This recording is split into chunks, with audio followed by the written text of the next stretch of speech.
finally, at long last, after about 10 months of work, on and off, very on and off, I've finally finished my MegaSize Zaku. Now, if you guys can remember, 10 months ago when I reviewed this kit, and when I started working on it, this was actually part of a build-off that I was doing between Henry and I. Henry, otherwise known on YouTube as Vegeta8259.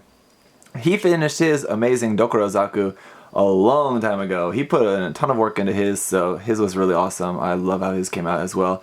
And now I finally finished with mine. So this, yeah, has been a long time in the making. I will tell you guys, the MegaSize kits, it's just a lot of kit to work with. They've just got, it's not a really complicated build. I mean, if you've seen the review or if you've seen any other things about any other MegaSize kits, they're really not that complicated. They're basically like similar to a high grade in terms of like the part count and everything like that, but it's just so much plastic. So I mean, just going through doing all the modifications just took forever because you just have so much space and you can, there's so much opportunity to add details here, or you know, do some scribing here, or whatever, everything, damage, whatever. I mean, there's just so much canvas of plastic to work with. And then painting is just so much painting. There's so much plastic to paint. It's just huge. So everything along the way of this process took longer than I expected it to, but I'm really happy with this, with how this came out. Another just reminder again, if you guys haven't seen the previous works in progress videos or whenever I've mentioned this before, but this is actually going to be a gift for a friend of mine. So the cat logo there on the front skirt is actually the logo of my friend's cafe. He's actually my best friend in Japan, and he and his wife own a cafe in Osaka, so that's the logo of their cafe. And you'll see when I turn the kit here on this side, oh, might as well just turn this here so you can see what I'm talking about. There's that pattern painted there on this side. Let me turn that some more. Obviously this doesn't really fit on my rotating display base. So there's this pattern that I've painted there on the side for the shield there. That pattern is also like a theme in their cafe. They use it a lot. And so I had a reference image of that, and I basically just painted that in by hand, just sketched it on there with pencil, and then just blocked in the colors just with lacquer paints. So just painted that in with lacquer, and then just did the lining with just like a marker, just like a permanent marker for just the lining around that, and that was it. And I think it really came out good. My friend, I will say, I'm sure he's gonna love this, but he's not really into Gundam or Gunpla at all. I think maybe he told me like he built maybe a couple kits, like the really old kits when he was young, but it's just not really a thing for him. But I'm sure he'll appreciate it, and especially like the little touches like that of using the logo and their like kind of theme painting there is going to be really awesome. So I'm really excited to see what my friends thinks about this. I'm sure he'll love it, but I wish I could see his reaction, but I can't hand deliver it, unfortunately. I've just have to send it in the mail. But yeah, pretty much there's not one part on this I think that was left untouched, except for maybe like the joint parts was the only thing that I didn't really modify. Everything else at least has something going on with it. I did show you guys a few work in progress videos, so if you haven't seen those, you can check those out. But I mean, just talking about, since we're looking at this part here on the chest, obviously the head modification there is just gave it a kind of custom fin there. That's inspired by the Zaku Strutzer. That's Stutzer. I'm not sure how to pronounce that correctly, but yeah, it's a advanced Zeta design, and I wanted to kind of imitate something similar like that for the kind of semi-commander fin sort of thing on there on the head. And then as you can see for the tubing as well, I did cover that in a work in progress video if I remember correctly. I just wrapped some putty. It's just kind of all-purpose epoxy putty around the tubings there, and then just kind of made some indents in it to sort of make it look like kind of Thunderbolt style tubing. Now this is kind of meant to be looking like a ground type. I know a lot of people have been saying that it looks like a desert type. I didn't really have it in mind as a desert type, but just sort of like a MSV sort of colored grounds type Zaku. So obviously the tan color is going to make people think of desert type, but it's not really exactly what I had in mind. So while I did have the inspiration from Thunderbolt for that tubing, that's kind of in my mind more meant to be just kind of a like cloth tubing just to protect that in just the ground combat, maybe jungle combat or something like that, just to keep stuff from getting in between the pipes and things like that. So that was kind of my thinking for that, and I think that came out pretty well. I'm not sure about that being in brown. I hope it doesn't look too much like poop. If it didn't, it probably does now that I mentioned that in your guys' mind, but I painted it at first and it was too light, and then I used a darker brown, then it was too dark, and I thought, well, it really looks like poop now. So then I just like I kind of messed with it a bunch more. I wanted to keep it brown though. Kind of my idea again was to make it sort of look like cloth, so it's just like a dark cloth on there is kind of what it's supposed to look like. I don't know how well that really came out, but I think it looks okay. I didn't really want to go with any other colors. I couldn't think of another color that I would have liked more than that. And then it's just a lot of little parts added. I did do some scribing on this. One thing you'll notice is a lot of these little drill holes here for just like kind of rivet holes, things like that. Added these little kind of vents. That's sort of like Zaku the Origin kind of style there on the front. Added a little kind of machine gun there in the chest. That was just for some leftover parts. This little like anti-personnel sort of little missile pod thing there on the other side of the chest. Another thing that I did is actually shorten the waist. It's going to be really unnoticeable, and if you guys aren't really familiar with the kit, I would have to show you guys a picture of what the original kit looks like. So here, I'll try to put a picture here next to this so you guys can see, but I actually cut about 3 or 4 millimeters out of the waist, probably about 4 millimeters out of the waist to just make the torso and the waist section closer together. So I just wanted to shorten that stomach section a little bit as much as I could. So I did bring the whole torso down about 4 centimeters. On a kit this size, that's not that much, but I think side by side you hopefully can notice that a little bit. Other things, just like drilled some, cut out some spaces in the front skirt and on the back skirt as well, and then just replaced that with some kind of wire mesh behind there. Obviously I got rid of the spikes on the shoulders and replaced those just with some parts to make it look just sort of like a mechanical kind of cover for that. The arm, obviously, that was meant to look like a sort of replacement arm, so like he lost his arm and this is just sort of like a temporary replacement arm. So on that one, I only did a little bit of weathering on that, just basically some like little bit of filtering on that just to give it a little bit of the dirty color to it. But as you can see on everything else, pretty much there's just kind of chipping all over the place, just around the edges, but not on that one. It's meant to look like a little bit newer. And also the decal markings on that one, on that arm, are different from the decal markings on the rest of the arm. So on this arm I used a lot more of like these like red, black and yellow kind of caution striping markings on that arm just to make it look like it's a sort of temporary replacement arm kind of thing. So I don't know how that really translates as well. That's just, again, what I had in mind. I don't know if that's what it looks like to you guys, but down here on the legs, this is not really a whole lot changed there. Added some little parts here and there, little detail parts, and then kind of probably the most noticeable thing, which is really not that noticeable at all, which actually I'm kind of glad about, is adding like the little wire kind of like guardrail, brush rail, I don't really know what that's called, but around the bottom of the foot there. And I'm kind of glad that it's not really that noticeable because it blends in. I didn't want it to be like really sticking out too much, and I don't think it does, so I'm actually really quite happy with that. On the machine gun, I actually changed that a little bit too by just making the barrel shorter. There's another section of the barrel that is kind of cut off in between there and just shortened the barrel just to give that a little bit different look. Like I said, I did do a little bit of scribing, but it's mostly just like adding little notch marks and things like that. So like on the thigh, that little gray section there, like that's scribed out. Here on the front of the foot, added these little latches there. So there's latches added there and latches up on the shoulders and a couple other places where I just added some latches. Here on the backpack, I did some stuff here. I cut out a big section of the backpack to expose more of the inside of that. So the backpack has quite a different look to it, I think, from just the stock one. Also kind of built up these thrusters on the top. Those were just really small, and I just built those up using a couple extra parts there, and then added this antenna there on the backpack as well.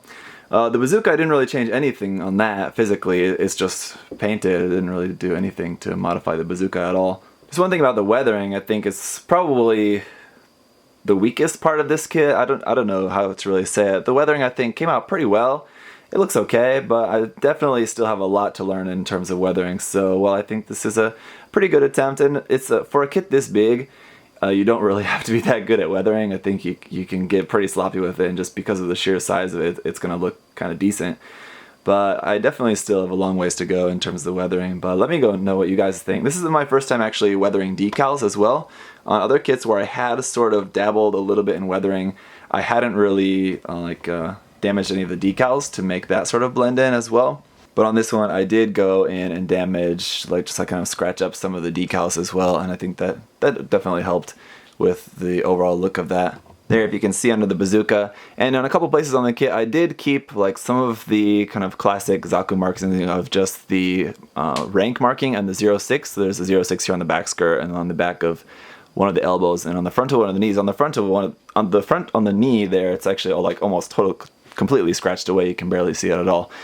But I did sort of want to keep a little bit of that. If you're wondering about those really big decals that I got for this kit, I actually got those from Samuel Decal. They're actually 1/60 scale decals for a perfect grade Zaku, but obviously they're going to work pretty well on this scale as well. And you can see just some of the cutout section of the back skirt as well.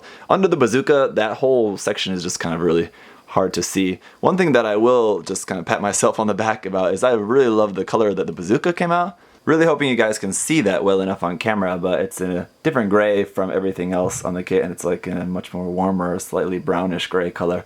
I don't know, I just really love how that color of that came out, and I like how it stands out, and it's a different color from everything else on the suit. It really kind of adds the realism of that, I think.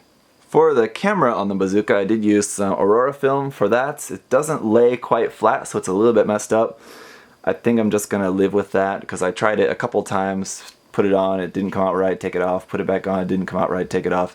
That Aurora film I just really kind of have trouble working with. I haven't found like a good way to really get on it, especially that's a pretty large piece as well, so just to get it to lay flat on there. I even tried it like hitting it with a blow dryer, because I thought like getting it really hot with just that hot air would sort of like melt it and it would, a little bit, and it would sort of lay down flat, but no, that didn't really work.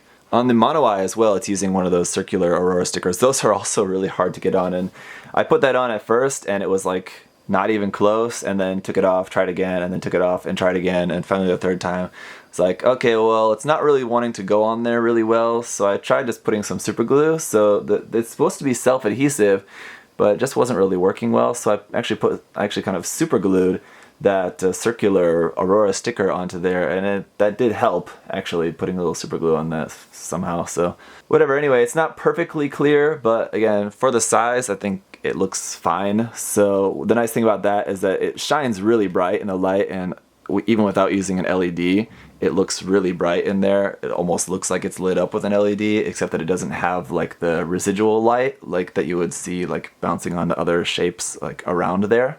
So yeah, overall, I'm really happy with how this kit came out. It was basically just kind of going and just throwing a bunch of stuff there and just seeing how it would come out, and not really knowing exactly what I was doing or having really any sort of plan. So that's kind of one of the reasons why it took so long, because I was just kind of staring at parts for a long time, just seeing what I wanted to do here, add a little detail there or a little part there or something like that, and it just took a long time. So I'm really just, more than anything, I'm just glad that it's done, to be honest. But I think it came out pretty well, and I know my friend's gonna love it, so I'm really looking forward to sending that off to him. And let me know what you guys think. I mean, like I said, I think probably the weathering needs a lot of work. With the little bits of detail added here and there, I'm pretty happy with. And so it's kind of going for realism in terms of just like how I was adding little detailed parts and everything to it. So let me know if you guys think that came across pretty well or not. And with that, I'll just kind of do my normal thing of just setting up some music and just giving you guys a few looks around the kit. Again, I can't really put it on my rotating display base, so I'll just kind of do my best to do some handheld painting shots for you guys. And yeah, just as always, thank you guys so much for watching, and sorry this kit took so long to get finished. I'm glad that you guys were patient enough. I did get asked about it quite a lot, about how this kit was coming, so I'm glad that finally I don't have to be asked about this kit anymore. So hope you guys are pleased with the results. Let me know if it was worth the wait or not. And just enjoy, guys. Thanks for watching. I'll see you next time. Bye-bye.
Thanks for watching.